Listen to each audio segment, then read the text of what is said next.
గా ఉండండి. మీ పేరండి? బోడా రవి. గట్టిగా మాట్లాడాలి మీరు. బోడా రవి. బోడా రవి, రైట్. మీరు ఎక్కడి నుంచి వచ్చారు?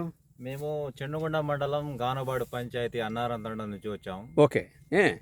ఇక్కడ ఈ విలేజ్, ఇది విలేజ్ పేరు ఏంటండి? లక్ష్మక్కపేట. లక్ష్మక్కపేట విలేజ్కి వచ్చిన్నారు.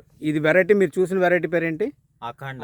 అఖండ. అమర్ బయోటెక్ వారు అఖండ విత్తనం చూశారు. చూశాను. చూసిన తర్వాత మీకు ఏమనిపిస్తుంది చెప్పండి.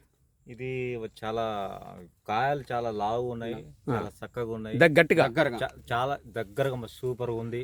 ఏదేమైనా ఇది చూస్తే మనకు ఇది ఎందుకు వేయలేదా అనే ఫీలింగ్ అనిపిస్తా ఉంది. అఖండ అనేది ఇంత ప్రపంచం ఉంటుందని మేము అనుకోలేదు. రాబో రోజుల్లో రైతులు ఇది వేసుకోవాలని చూశాక మేము ఇవ్వాల్సి వస్తుంది. అంటే కాయ సైజ్ ఎలా ఉంది మీకు? చాలా లావుగా ఉంది, చాలా పెద్దగా ఉంది. చూడండి ఇక్కడ ఎంత బాగుందో కాయ సైజు. చెట్టుకు వచ్చేసి 60-70 కాయలు 60-70 కాయలు సింపుల్ గా కనబడుతున్నాయి. కాయ సైజు లావుగా ఉంది. గనుపు అంటే కాపు దగ్గరగా ఉంది, ఎడంగా ఉందా? దగ్గరగానే ఉంది. దగ్గరగానే ఉంది. కాయ లావుగా ఉంది, దగ్గరగా ఉంది. దగ్గరగా ఉంది. దీనివల్ల రైతు అనేటోడు నష్టపోయే అవకాశం కూడా లేదు. అది చాలా బ్రహ్మాండంగా ఉంది. చూశాను, మొత్తం చూశాను.